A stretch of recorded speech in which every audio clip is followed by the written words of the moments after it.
First, I'm not dating Kevin Costner. I've known Kevin Costner for about 30 years, and I don't think we're ever going to date.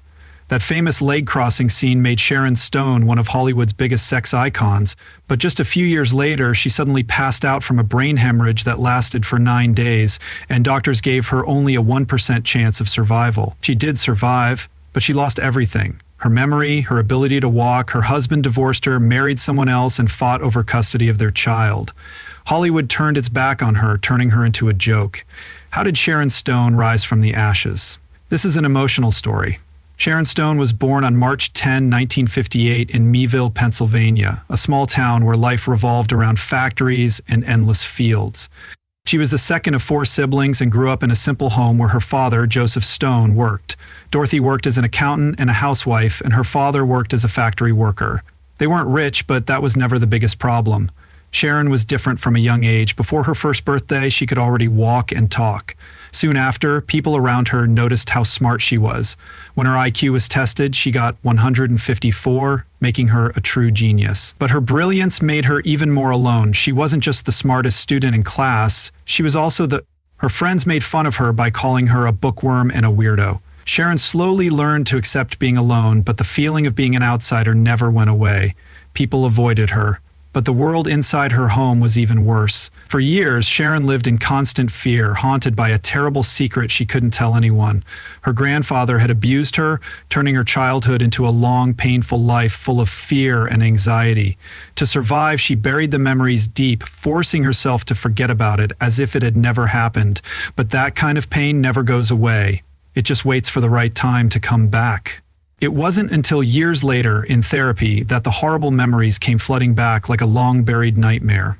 In her memoir, The Beauty of Living Twice, Sharon told the terrifying truth for the first time. She had been abused and threatened with death by her grandfather if she ever spoke out. As a child, she had nowhere to run, no one to help her.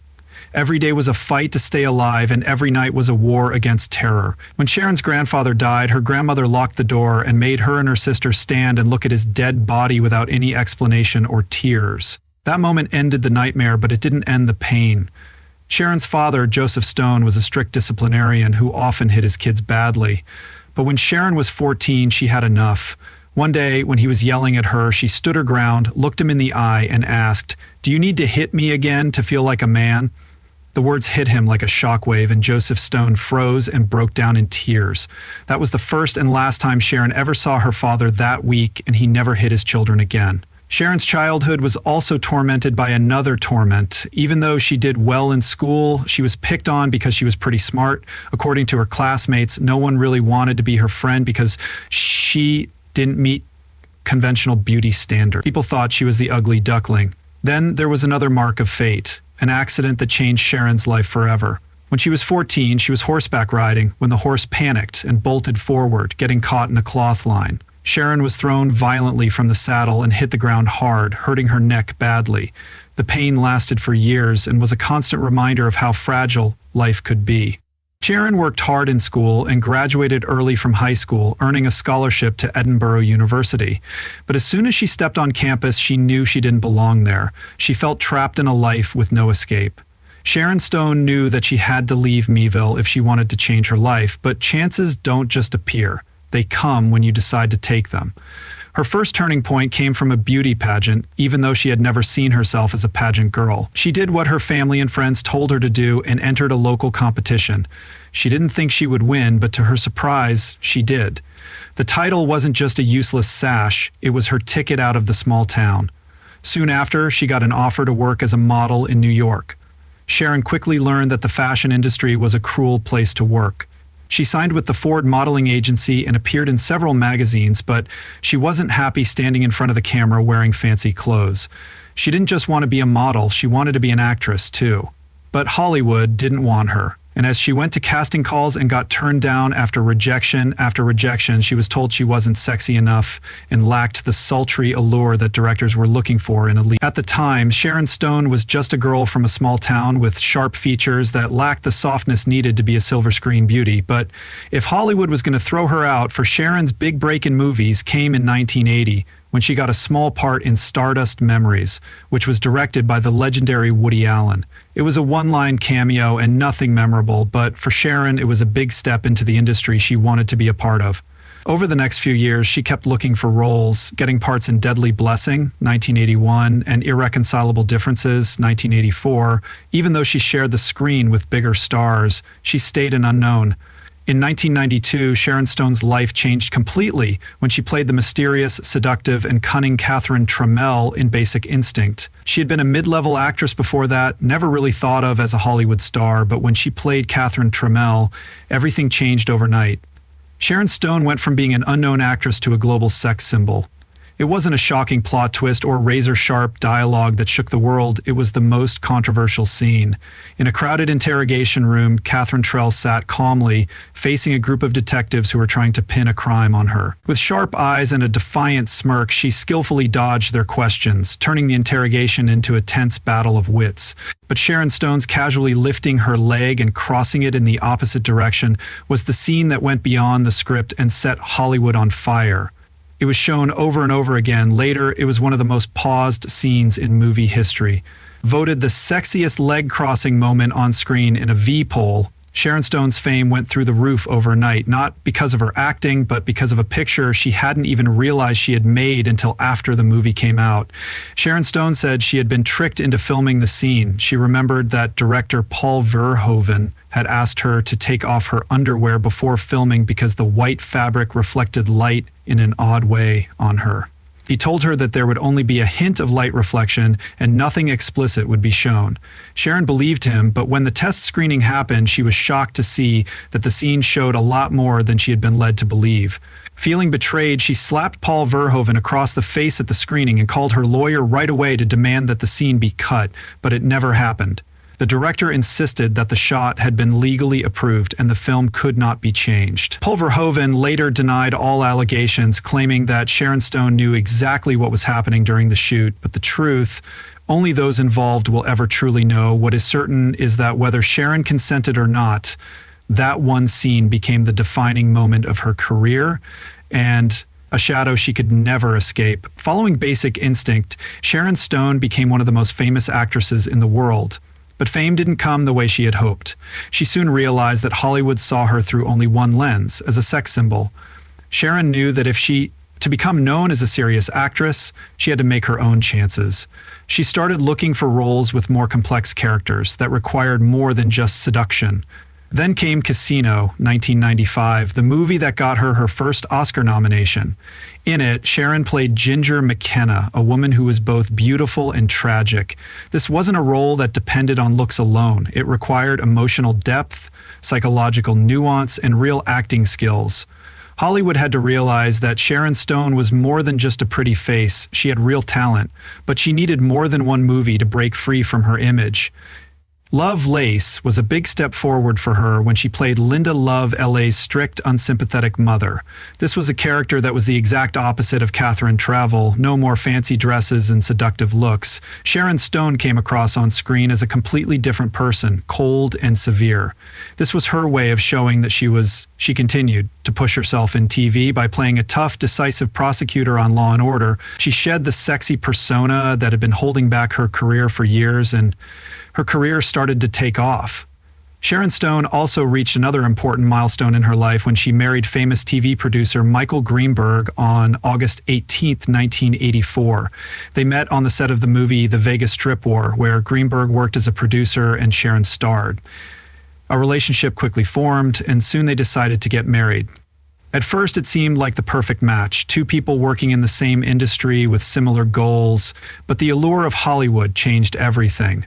After 3 years together, they broke up on January 20, 1987, and even though their marriage was over, it took another 3 years for the divorce to be finalized.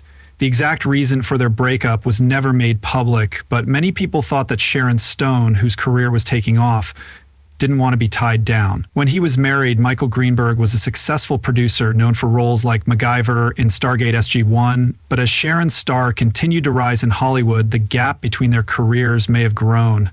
There were rumors that Sharon put her career goals ahead of her marriage, and when big opportunities came her way, she didn't let anything stop her. After the divorce, Greenberg moved on with his life and career, eventually dating Nikki Slook and having 2 children with her. Sharon Stone continued on her own path, which was full of unexpected trouble.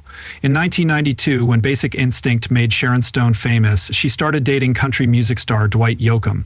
As a glamorous Hollywood actress and a rugged Western musician, they became an instant media sensation.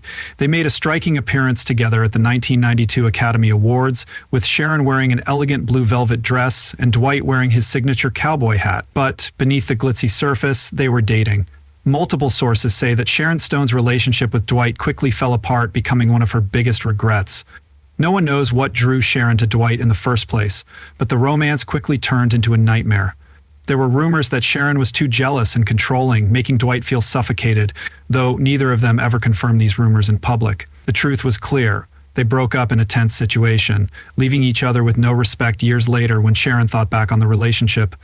Stone didn't try to hide how much she disliked Dwight. She once said, "Dating Dwight was the biggest mistake of my life." But that wasn't even her most shocking statement. When asked about her relationship with Dwight, she said, "Kissing Dwight was like eating a dirt sandwich." This wasn't a joke. It was an official statement she made in an interview with the Orlando Sentinel in 1995.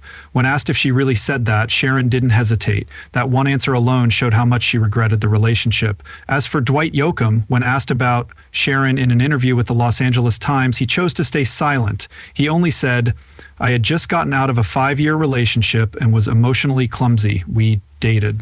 It was a short, emotionless answer that made it sound like their relationship wasn't worth remembering.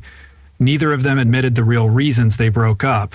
It was clear from their reactions that this was something they both wanted to put behind them.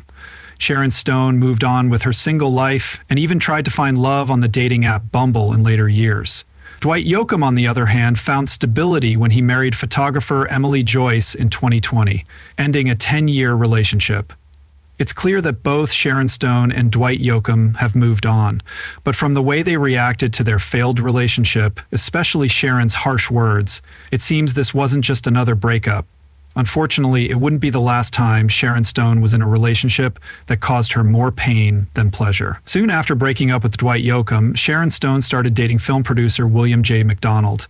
This time, it wasn't just a casual relationship. The two got engaged and seemed ready to take the next step toward marriage. But even though this relationship seemed to be more stable, its ending was just as rough. Sharon and William met in 1993 while working on the movie Sliver, which McDonald produced. The problem wasn't how their relationship started, but when it did. William McDonald was still married to Naomi Baca after only 5 months of marriage when he met Sharon. This made Sharon and William's relationship instantly awkward. It wasn't long before William left his wife for Sharon, turning their relationship into a scandal that made people wonder if they were really in love or if it was just an affair that looked like love. When the news of their engagement came out, not everyone was happy, especially McDonald's ex-wife, Naomi McDonald. She didn't keep quiet. Instead, she called Sharon Stone a homewrecker in an interview on the tabloid show A Current Affair. Naomi said, "She's heartless and cruel. Sharon Stone stole my dream and my husband." Her accusations caused a media storm that put Sharon at the center of public scrutiny. Sharon Stone's spokesperson defended her, insisting that Sharon hadn't been seeing McDonald until after he filed for divorce. This explanation wasn't very convincing because of how quickly things changed from McDonald leaving his wife to getting engaged to Sharon. People had good reason to be skeptical, but maybe Sharon wasn't the only one with ulterior motives in this relationship. William McDonald wasn't just a normal producer. Being with the biggest Hollywood star at the time gave him fame. He may have been using Sharon's fame to boost his career or at least get more attention. There was no proof that he loved her or that he was just using her fame to get attention for himself, but when a man leaves his wife after only 5 months of marriage to get engaged to a major movie star, it's hard not to wonder what his real intentions were. Whatever the reason for their relationship, it didn't last long. Sharon and William broke up less than a year after they got engaged. It was controversial, and their breakup was even worse. Sharon Stone not only called off the engagement, but she also sent back the engagement ring via FedEx, which was seen as a cold, final act that meant she wanted to erase every trace of this chapter from her life. The Me quickly took advantage of the drama, and the way Sharon returned the ring was seen as a strong statement that she had no regrets. Hollywood tabloids were full of rumors about whether Sharon knew she was being used or whether she was the one who ended the relationship because she knew it wasn't the love she had been looking for. William J. McDonald kept working in the movie business, but his name wasn't linked to Sharon Stone anymore. As for Sharon, she moved on to find real love after another public relationship. But her love life was still full of problems. By the time Sharon Stone was 40, she seemed to have it all. She was one of Hollywood's most famous actresses with a successful career, and she had a boyfriend. Sharon fell in love with Phil Bronstein, who was the executive editor of the San Francisco Examiner and later led the San Francisco Chronicle.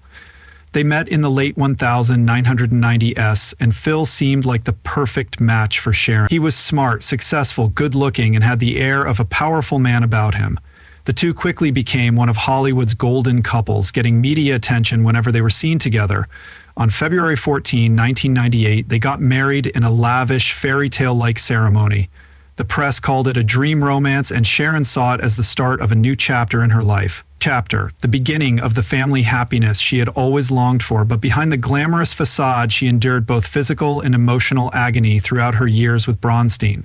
Sharon had always wanted to have a biological child, but her body betrayed her. She suffered from an autoimmune disease and endometriosis, making it impossible for her to carry a pregnancy to term. Over the years, she endured 9 miscarriages. Each pregnancy brought a spark of hope only to end in blood and tears. She went through excruciating pain.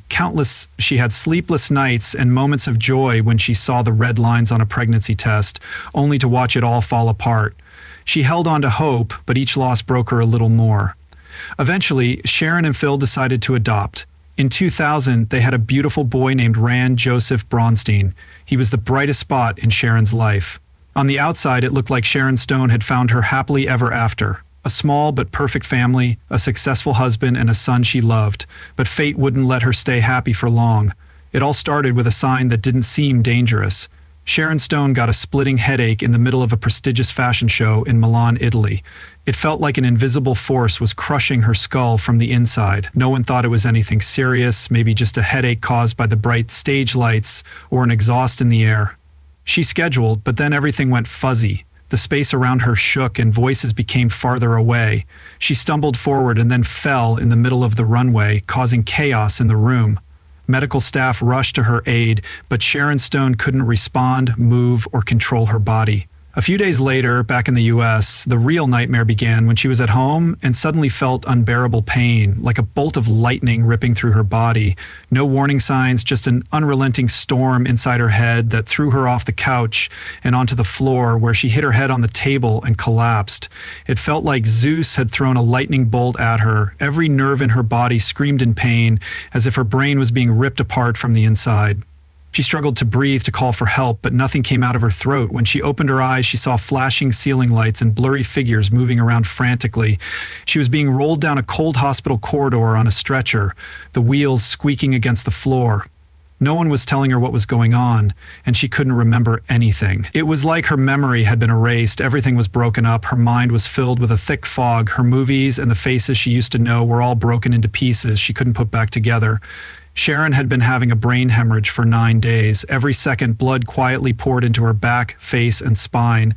The pain was unbearable. It wasn't just pain, it was destruction, torment, pure agony from within. Everything was getting out of hand. Doctors were debating right in front of her, their voices rushing intense as they talked about brain surgery and the possibility of removing part of her skull, which would have unimaginable risks. No one told her if she would survive the operation. Next to her, a stranger was fighting for his life, and right before her eyes, he took his last breath. The sight of him dying burned into her mind. In her unshakable nightmare, Sharon Stone saw death looming over her and felt it so close that she knew she could be the next person to die. At that moment, one thought came to mind: her mother. With the last bit of strength in her weak voice, she whispered into the phone, "Mom, I'm having a brain hemorrhage." On the other end, her mother replied, "I'm coming." And Sharon Stone knew she was standing at the final threshold between life and death.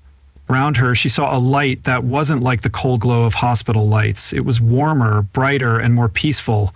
It made her feel like she was being led somewhere else. The pain and fear went away, but then something stopped her. In the hazy light, she saw her little son running toward her. He looked at her with innocent eyes, too young to understand what was going on, but old enough to know that he needed his mother. She couldn't leave. She wouldn't leave. Sharon Stone thought she had fought Ed's death when she woke up from her horrible nightmare, but she had no idea that the real battle was just beginning. When she left the hospital, she was weak, pale, and so thin that she barely recognized herself in the mirror. Her right leg dragged behind her because it wasn't strong enough to support her weight, and her hands were shaking so badly that she couldn't even write her own name. She had lost the ability to read, stuttered uncontrollably, and couldn't control her speech. Every day was a chaotic cycle of forgetting everything and desperately trying to learn it all over again. She tried to get help, but there were no recovery programs for what she was going through. There was no therapy to help her walk normally again, no treatment to stop her stuttering, and no insurance to pay for the years of rehabilitation she would need. But Sharon Stone refused to give up. Day by day, she retrained herself. She learned to write her name from scratch and practice speaking in front of a mirror. She fought her brain to get back what had been taken from her, one painful syllable at a time. She talked to neurologists to find ways to stimulate her mind and strengthen every muscle and reflex, no matter how small. She fought for herself hour by hour, second by second. She remembered a meeting with a Buddhist monk who told her, "You have been reincarnated into your own body." That sentence haunted her. She really felt like she had died and been reborn as a different person. Her senses of smell, sight, and touch had all been lost. Sharon Stone couldn't read books or think about the world the way she used to. It took 7 long years for her to fully recover, but just as she was starting to get better, life dealt her another terrible blow. While she was in the hospital, Sharon Stone thought she still had a family waiting for her to come home. She thought that Phil Brunstein, the man she married in 1998, would be there for her through the worst times of her life, holding her hand. She was wrong. When she got home, still frail and weak, she was devastated to hear that her husband, Phil Bernstein, had filed for divorce. She couldn't believe what she was hearing. While she was learning to walk, talk, and write again, the man she had once trusted had already moved on with another woman, and he then sued her for full custody of their son. Sharon couldn't understand how the man who had promised to love her through sickness and hardship was now the one pushing her deeper into despair, but she was too sick to fight in court. She was too tired to go through the hearings and fight an army of lawyers, and in the end she lost everything. The court decided that Ron Joseph Brunstein, her son whom she had fought so hard to have, would mostly live with Brunstein. Sharon was only allowed to have limited visitation rights. She was crushed in court when the judge asked Ran, "Do you know that your mother starred in an adult film?" That question cut straight to Sharon's heart. She was judged to be an unfit mother because of a movie she had made 10 years before. For a second of nudity and basic instinct, she lost her child. She couldn't believe that in a world where nudity on TV had become normal, she was still being punished for a scene from years ago. It didn't end there. The judge also accused her of being too concerned about Ron's health, citing the ridiculous claim that she had suggested he get Botox injections in his feet to stop foot odor, which Sharon strongly denied. But it was too late. She lost the custody battle in 2008, and Ron stayed with Bronstein. Sharon Stone was kicked out of her son's life. In just a few short years, the woman who had everything lost her husband, her child, and her family. But the nightmare wasn't over. While she was still grieving over losing her son, she found that her bank account was empty. The $18 million she had worked her whole life to earn was gone. Her refrigerator, her phone, and everything else was registered to someone else. Sharon Stone had nothing left. She had only one choice: to be destroyed forever or to rise and take it. Sharon Stone's biggest emotional pain was losing custody of her son. Losing her career in Hollywood, where she had been an A-list actress, was the last straw. Hollywood has no place for you anymore. She quickly realized that no one was waiting for her return. The film offers and lucrative contracts that had been lining up at her door had all gone away. The directors and producers who had once coveted her and called her their muse wanted her to go away. Nobody wanted anything to do with her anymore, and when she tried to find new opportunities, she was told, "You're no longer a box office draw. You're too old to be a leading lady. We need a younger face." Not only was she turned down, but Sharon was also made fun of by the media and her peers. Tabloids called her a washed-up sex symbol and has been star whose light has faded.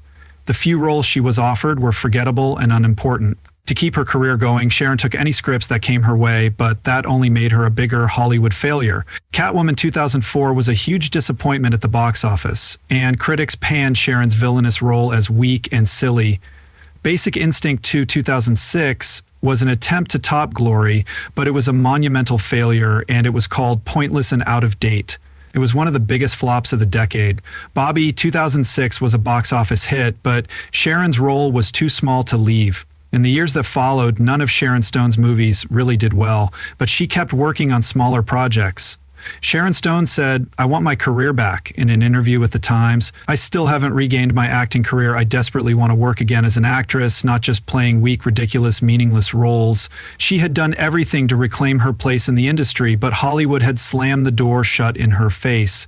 "I was shocked that I couldn't. I did everything I could to give my best in The Guardian 2024, but after years of fighting to get back on track, Sharon Stone realized one thing. Hollywood may have left her, but she would never leave herself. She found a new path, not in acting, but in art. She started showing her paintings in a San Francisco gallery, showing that she didn't need Hollywood to shine. She also dedicated herself to helping women, especially those who have been hurt by society. She turned herself into an inspiration, but no matter how strong she got, she couldn't get rid of one ache. "I really want to get back what I once had. I want my real career back. I desperately want to reclaim my life." The answer to the question of whether Sharon Stone can make Hollywood see her again has yet to be written, but one thing is for sure, she has never stopped hoping. Sharon Stone was once at the top of Hollywood, but she lost everything: her health, her fame, her family, and her career. But she refused to give up. She didn't beg Hollywood for a second chance or sympathy. Instead, she rebuilt herself. The years after her stroke were a battle for survival. No one helped her, and no one thought she could come back. Hollywood turned its back on her, and the public forgot about her, but she refused to give up. Step by step, she relearned how to walk, speak, and turn right and left, working hard to regain what had been taken from her for 7 long, painful years. When she finally stood back up, she was stronger than ever, but Sharon Stone's rebirth wasn't just for herself. She also rebuilt her family by adopting 2 more sons, Lar Vaughn and Quinn Kelly. She went from being a mother who had lost her child to a strong support system for 3. She didn't need Hollywood's approval or the title of sex symbol to define her. She was a mother, a warrior, and a survivor. And she didn't stop there. Sharon Stone used her fame to change the world. When Hollywood was ready to throw her out, she used her voice for something greater. She became one of the most well-known people fighting HIV/AIDS. Sharon Stone raised more than $34 million for medical research, built schools, helped homeless kids, and spoke out for those who couldn't speak for themselves. But standing up for others came at a cost. Speaking out for HIV/AIDS awareness cost her film deals, and Hollywood called her difficult. But this time, she didn't need their approval. She had been fighting for her own survival before, and now she was fighting to make the world a better place. They dumped her when they didn't need her, but they forgot one thing. Sharon Stone was never just a symbol. She was a fighter. She had lost everything before, but now she didn't have to get it back because she had been reborn stronger, more purposeful, and more powerful than ever. Sharon Stone is no longer the woman Hollywood dumped or just a relic of a past sex symbol. At 67, she has returned to the screen with a new identity that is deeper, stronger, and not limited to the image that used to define her after all the glory losses. She has found a new chapter in her life, one of independence, art, and true peace. In 2024, Sharon Stone made her comeback in the movie What About Love, where she played Linda Tarleton. But she didn't stop there. In 2025, she will be in 2 major movies, Nobody as Lina and In Memoriam as Vicky. Both are currently in post-production, and they show that Hollywood can't ignore Sharon Stone forever. However, acting isn't her only passion anymore. Painting has become an important part of her life. In the past few years, Sharon Stone's works have been shown in major cities like San Francisco, Los Angeles, and Beverly Hills. Soon, she will have an exhibition at Aire Passes Rome, which is one of the most prestigious art venues in the world. She used to use her body and expressions to make cinematic masterpieces, but now she uses a paintbrush to tell her stories in a way that is deeper, more personal, and more freeing. Sharon Stone's rebirth is shown not only in her art, but also in her public appearances. In November 2024, she won the Stella Della Award at the 42nd Turin Film Festival, which recognized her huge contributions to film. This event wasn't just another milestone in her career, it was a testament to her strength. She was once turned down by Hollywood, but now she was standing tall and reclaiming her legacy. On the red carpet, she wowed everyone in a stunning red gown by designer Tony Ward that she wore with a cape that had 3,000 organza flowers on it. She didn't follow trends. She was the moment. 2025. Sharon Stone made headlines again when she showed up to the 82nd Golden Globes looking stunning. Her appearance wasn't just a fashion statement, it was a powerful statement that Sharon Stone is still here, she still shines, she is a true legend. But more than anything else, Sharon Stone has found peace within herself after everything she has been through. She realized that happiness doesn't come from fame or love. She's done dating and is happy on her own. It's not loneliness that she wants, it's freedom. She doesn't need a man by her side to. Spirituality has also become an important part of her life. She is sure that her late father is still with her. His presence is so strong that she is sure that souls never really leave. For Sharon Stone, the world is bigger than what we see, and some connections are eternal, unbreakable by time or space. She lives by the simple but profound philosophy that happiness is a choice that you have to make every day. She doesn't wait for luck or dwell on the bad things that happen. Sharon Stone isn't just a former Hollywood star or a sex icon who once stunned the world. She's a phoenix that rose from the ashes, stronger than ever. She went from being a sensual icon limited to sexy roles to a woman who lost her career, fame, family, and health. From a Hollywood queen abandoned to a warrior who defied fate with sheer determination. But Sharon Stone didn't stop there. She didn't just survive, she rose again, stronger than before. Sharon Stone isn't just remembered as the seductive queen of the 90s anymore, she's also seen as a strong woman who won't give up when things get tough. She lost everything, but rose, reclaimed herself, and rewrote her own story. Sharon Stone's story isn't just about a Hollywood actress, it's about struggle, persistence, and a never-ending determination to succeed. If she can do it, why can't you? Like, share, and subscribe to keep reading more inspiring stories that will never die.